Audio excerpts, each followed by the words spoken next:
শিক্ষাক্ষেত্রে দুর্নীতি করা মানে একটা সমাজকে, একটা সমাজ ব্যবস্থাকে, শিক্ষার্থীদের শিক্ষা বিমুখতায় ভাসিয়ে দেওয়া। ছাত্ররা যদি পরীক্ষা শিক্ষার প্রাঙ্গণে না থাকে, আগামী দিনে দেশের ভবিষ্যৎ কোথায় গিয়ে ঠেকবে আমরা কিন্তু এটার জন্য শঙ্কিত, আমরা কিন্তু আতঙ্কিত। মাইথোলজি নিয়ে রিসার্চ করতে গেলে পয়সা দিচ্ছে, এই ইতিহাস নিয়ে রিসার্চ করতে গেলে পয়সা দিচ্ছে না। নালন্দা রুইন্স আর নালন্দা বিশ্ববিদ্যালয়ের মধ্যে যে একটা 7.5 কিলোমিটারের ডিস্টেন্স আছে, এটা বোধহয় আরএসএস বিজেপি জানে না। ইউজিসি নেট এবং নিট পরীক্ষার মানে নিট পরীক্ষা ইউজিসি নেট রাতারাতি বাতিল করে দেওয়া হলো, সেই বিষয়টি কালকে তোমাদের সেই দুর্নীতি কর্মসূচি আমরা তো প্রাথমিকভাবে ইউজি নিট এবং ইউজিসি নেটের বিরুদ্ধে আজকে এখানে কর্মসূচিতে সামিল হচ্ছেন। শুধু আজকে বলে না, এর আগেও এই প্রতিবাদ এসএফআই করেছে। মানে এই যাবৎ সময়ের মধ্যে এমনভাবে আমরা পশ্চিমবঙ্গ রাজ্য কমিটির উদ্যোগেই কর্মসূচি করেছি। আজকে কলকাতা জেলা কমিটির উদ্যোগে আমরা যাদবপুর বিশ্ববিদ্যালয়ের বাইরেই কর্মসূচি করলাম। এই কর্মসূচি শুধুমাত্র একটা টোকেন কর্মসূচি করে দিলাম এরকম না, আমরা কিন্তু আজকে দাঁড়িয়ে প্রতিটা ক্যাম্পাসে রাজ্যের অনেক কোণায় এই কর্মসূচি 21 তারিখ এবং 22 তারিখ জুড়ে হচ্ছে। গতকাল আমরা বিদ্যাসাগর ভবন থেকে আমরা টেক্সট বইয়ের দাবিতে, ক্লাস 11-এর পাঠ্য বই নেই, সেই পাঠ্য বই যাতে ছাত্রছাত্রীদের হাতে উঠে আসে সেই দাবিতে অবস্থান করেছি। তারপরে আমরা কলেজ স্ট্রিট মোড় অবরুদ্ধ করেছিলাম এই ইউজিসি নেট এবং নিটের প্রতিবাদে। সেই থেকে রাজ্য কমিটির ডাক ছিল আমাদের 21 তারিখ এবং 22 তারিখ গোটা রাজ্যের প্রতিটা কোণায় এই নেট এবং নিটের দুর্নীতির বিরুদ্ধে গোটা ছাত্র সমাজকে ঐক্যবদ্ধ করা। আজকে কলকাতা জেলায় হলো, আজকে জেলার অন্যান্য জেলাগুলোর প্রান্তে হচ্ছে, কালকেও এই কর্মসূচি সামগ্রিকভাবে গোটা রাজ্য জুড়ে হবে। তার কারণ যেভাবে দুর্নীতি আমাদের সামনে আসছে, আসলে শিক্ষাক্ষেত্রে দুর্নীতি করা মানে একটা সমাজকে, একটা সমাজ ব্যবস্থাকে শিক্ষার্থীদের শিক্ষা বিমুখতায় ভাসিয়ে দেওয়া। এই শিক্ষা বিমুখতার বিরুদ্ধে শিক্ষা প্রাঙ্গণে ছাত্রছাত্রীদের ফেরানোর লড়াইয়ের জন্য আমরা রাস্তায় নেমেছি। এই কর্মসূচির মাধ্যমে কি বার্তা দিতে যাচ্ছে সাধারণ মানুষকে, যারা মূলত ছাত্রছাত্রী না, আমি তাদের বাদ দিয়ে বলছি, কারণ ছাত্রছাত্রী তো ইতিমধ্যে জানে যে কি হচ্ছে, কত বড় দুর্নীতি হয়েছে। সাধারণ মানুষ অনেকেরই জ্ঞান নেই যে কি কত বড় দুর্নীতি হয়েছে। মানে এই কর্মসূচির মাধ্যমে তাদেরকে কি বার্তা দিতে যাচ্ছে? আসলে মানুষ তো আমাদের রোজ দুবেলা আমরা হাঁটাচলা করছি, রাস্তাঘাটে ঘুরছি, মানুষ জানেন না এটা আমরা বিশ্বাস করি না। এত বড় দুর্নীতি খবরের কাগজে, মিডিয়াতে, নিউজ পেপারে, সোশ্যাল মিডিয়াতে ঘোরাঘুরি করছে, মানুষ জানেন না এটা না। কিন্তু মানুষের কাছে সঠিক বার্তা পৌঁছানোর জন্য আসলে ন্যারেটিভ তো সেট করে দেওয়া হয়।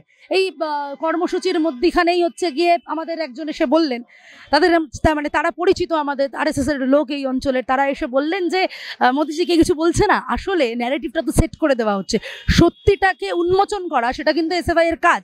কারণ ছাত্ররা যদি পরীক্ষা শিক্ষার প্রাঙ্গণে না থাকে, আগামী দিনে দেশের ভবিষ্যৎ কোথায় গিয়ে ঠেকবে আমরা কিন্তু এটার জন্য শঙ্কিত, আমরা কিন্তু আতঙ্কিত।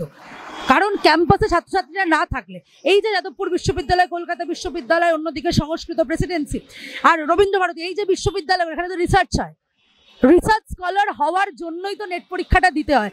আজকের দিনে যারা এখানে বাসে ট্রামে আটকে আছে, অটোতে আটকে আছে, তাদের বাড়ির ছেলেটা এবারে হয়তো নেট পরীক্ষা দেয়নি, কিন্তু মাস্টার ডিগ্রি পড়তে শুরু করলে তো সে নেট পরীক্ষাটা দিতে পারবে। এই দুর্নীতির মুখোমুখি হতে পারে।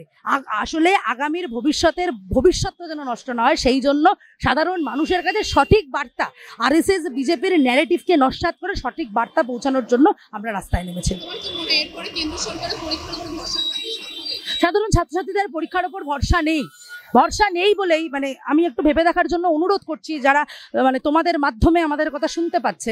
একটা সময় আমরা জানতাম কেন্দ্রীয় সরকারের পরীক্ষা তার একটা হোল্ড আছে, তার একটা ভালো স্পেস আছে, এইখানে দুর্নীতি হওয়ার চান্স কম, এটা মানুষ মনে করত।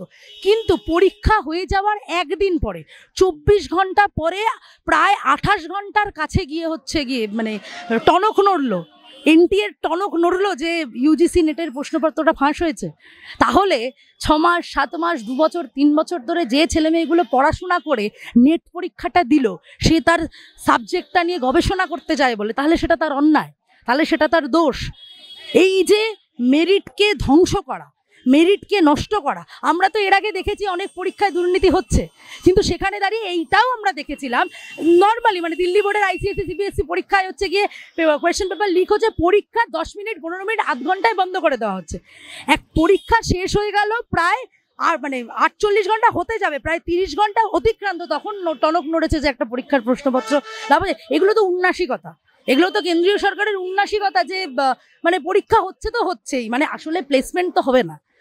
আসলে বিজ্ঞান নিয়ে রিসার্চ করতে গেলে তো আজকের দিনে দাঁড়িয়ে ফান্ড কাট হয়, আজকের দিনে দাঁড়িয়ে হচ্ছে মানে গরুর দুধ থেকে সোনা আসছে, গোবর নিয়ে রিসার্চ করতে গেলে টাকা দেয়। ডিপার্টমেন্টগুলোকে বন্ধ করে দেওয়া হয়েছে রিসার্চ করার, মানে বিজ্ঞান নিয়ে রিসার্চ করার, সাহিত্য নিয়ে রিসার্চ করার। এটা তো মাইথোলজিকে আর ইতিহাসকে মিশিয়ে দেওয়ার পরিকল্পনা করছে। এটা মাইথোলজি নিয়ে রিসার্চ করতে গেলে পয়সা দিচ্ছে, এটা ইতিহাস নিয়ে রিসার্চ করতে গেলে পয়সা দিচ্ছে না। নালন্দা বিশ্ববিদ্যালয়ের ক্যাম্পাস উদ্বোধন হয়েছে, চারিপাশে বলছে যে বাবরের মানে বাবরি মসজিদে আমরা রাম মন্দির প্রতিষ্ঠা করেছি, আর নালন্দার রুইন্সের ধ্বংসা স্তূপে ওরা নাকি নালন্দা বিশ্ববিদ্যালয় প্রতিষ্ঠা করেছে। আসলে নালন্দার রুইন্স আর নালন্দা বিশ্ববিদ্যালয়ের মধ্যে যে একটা 7.5 কিলোমিটারের ডিস্টেন্স আছে, এটা বোধহয় RSS বিজেপি জানে না। নালন্দা রুইন্স হেরিটেজ সাইট হয়ে গেছে, খিলজির আমলে ধ্বংস হয়েছিল, সেই জন্য হচ্ছে ধর্মের বিভাজনে হিন্দু মুসলমানে বিভেদ করতে চাইছে। বিশ্ববিদ্যালয় খুলেছে, খুব ভালো কথা, কোনো সমস্যা নেই তাতে, সাধারণ ছাত্রছাত্রীরা পড়াশোনা করতে যাবে। কিন্তু সেই বিশ্ববিদ্যালয় খুলে হিন্দু মুসলিমে বিভাজন সৃষ্টি করার যে ন্যারেটিভ বিজেপির, তার বিরুদ্ধেও আমরা কথা বলছি।